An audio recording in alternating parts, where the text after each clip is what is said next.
மாண்புமிகு பேரவைத் தலைவர் அவர்களே, அந்நிய நேரடி முதலீடு குறித்து பலமுறை இதே கேள்வியை மாண்புமிகு எதிர்க்கட்சி தலைவர் அவர்கள் கேட்டிருக்கிறார். அதற்கு பலமுறை இதே அவையிலுமே நானும் பதிலளித்துள்ளேன். எத்தனை முறை கேட்டாலும் தெளிவுரை இதேதான். இதை மீண்டும் ஒருமுறை கூறுகிறேன். இதை இப்போதுவாது கவனமாக கேட்டு இதை புரிந்து கொள்ள வேண்டும் என்று நான் அன்போடு கேட்டுக்கொள்கிறேன். அந்நிய முதலீடுகள் ஒரு நாட்டுக்குள் வரும்பொழுது ஒரு கம்பெனி ஏன்னு வச்சுக்கோங்க. கம்பெனி ஏ ஒரு இன்வெஸ்ட்மெண்ட்டை இந்தியாவுக்குள்ள கொண்டு வந்து சேர்க்கும் பொழுது அந்த இன்வெஸ்ட்மெண்ட் கம்பெனியோட ஹெட் குவார்டர்ஸ்க்கு வரும். அந்த ஹெட் குவார்டர்ஸ் இந்தியாவில் எங்க வேணா இருக்கும். பெரும்பான்மையான ஹெட் குவார்டர்ஸ் நிறுவனத்தோட தலைமையிடம் டெல்லி அருகாமையில். ஏன்னா வெளிநாடுகள்ல இருந்து வருபவர்கள் ஒரு நாட்டோட தலைநகரத்துக்கு பக்கத்துல வச்சுக்கிறாங்க. சில பேர் டெல்லிக்கு அருகாமையில் குர்காம் போன்ற நொய்டா போன்ற இடங்கள்ல எல்லாம் அவங்க வச்சுக்கிறாங்க. சில பேர் மும்பைல வைப்பாங்க, ஏன்னா பைனான்சியல் கேபிட்டல்னால.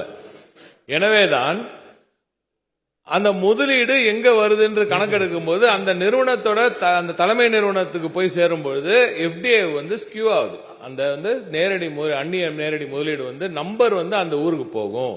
ஆனா மாண்புமிகு திராவிட நாயகன் நமது முதலமைச்சரை பொறுத்தவரை, இந்த தமிழ்நாடு அரசை பொறுத்தவரை, வேற எந்த அரசாக இருந்தாலும் இந்தியா அளவில் எங்க இருந்தாலும் சரி, சாமர்த்தியமான புத்திசாலித்தனமான விஷயம் என்ன, முதலீட்டோட எண்ணிக்கை எங்க வருதுன்னு இல்ல, அந்த முதலீடு எங்க வருதுன்றதுதான் முக்கியம். அந்த முதலீடு எங்க ஒரு நிறுவனமா மாறுதுன்றதுதான் முக்கியம். அந்த முதலீடு எங்க ஒரு இண்டஸ்ட்ரியா மாறுது, எங்க அந்த தொழில் அதன் மூலம் எங்க வேலை வாய்ப்பு கிடைக்கிறது என்பதுதான் நமக்கு கவலை. எஃப்டிஐ கவலையாவே இருக்கக்கூடாது. எஃப்டிஐ இஸ் நாட் சரியா quantify investments into a state. ஆகையால் தான் சொல்றேன், தயவு செய்து இந்த எஃப்டிஐ வச்சுட்டு பேசுறது நிறுத்துங்க. அது சரியான குறியீடு அல்ல. அந்த நிறுவனம் நேரடியாக எங்கே முதலீடுகளை தமிழ்நாட்டில் தான் அதிகம் செய்கிறது. ஆகையால் தான் இந்திய அளவில் மேனுபேக்சரிங்ல நம்பர் இன்று திராவிட மாடல் ஆட்சியில் இருப்பது தமிழ்நாடு தான். அதில் எந்த மாற்று கருத்து. முதலீடுகள் இறுதியாக அடைவது, வேலை வாய்ப்புகளாக உருவாவது தமிழ்நாட்டில் தான், வேற எந்த மாநிலத்திலும் இல்லை. ஆகையால் தான் இந்தியா 6.9% வளர்ந்து கொண்டிருக்கும் பொழுது திராவிட நாயகன் ஆட்சியில் அற்புதமான நம்பர் 1 மாநிலமாக இருக்கும் தமிழ்நாடு திராவிட மாடல் ஆட்சியில் இன்று 11.19% உயர்ந்து நின்று இன்று இந்தியாவிலேயே கம்பீரமாக உயர்ந்து நிற்கிறது என்றால் அதற்கு காரணம் திராவிட மாடல் ஆட்சி தான். எனவே தயவு கூர்ந்து இந்த எஃப்டிஐ நம்பர்ஸ் திருப்பி போன கூட்டத்தொடரில் கூட நான் நேரடியா எங்க எதிர்கட்சி தலைவர்கள் வாங்க, 12ஆம் தேதி ஒரு கூட்டம் நடத்துறோம், நேரடியா நீங்களே வாங்க, அங்க நேரடியா எங்களுக்கு கூப்பிடுங்க, எங்களை கேள்வி கேளுங்க கூட சொல்லியிருந்தேன். அங்க வரல. இருந்தாலும் அங்கேயே நான் தெளிவாக ஒரு பிபிடி போட்டு அதை முழுமையாக எக்ஸ்பிளைன் பண்ணியிருந்தேன். அது இன்னும் ஆன்லைன் இருக்கு. நீங்க எப்ப வேணா பார்த்து நீங்க புரிஞ்சுக்கலாம். இல்ல இருந்தாலும் நீங்க கேட்டதன்படி சொல்றேன். வெறும் 2 பாயிண்ட் மட்டும் சொல்லி முடிச்சிடறேன், ஏன்னா நேரம் இல்லாதனால.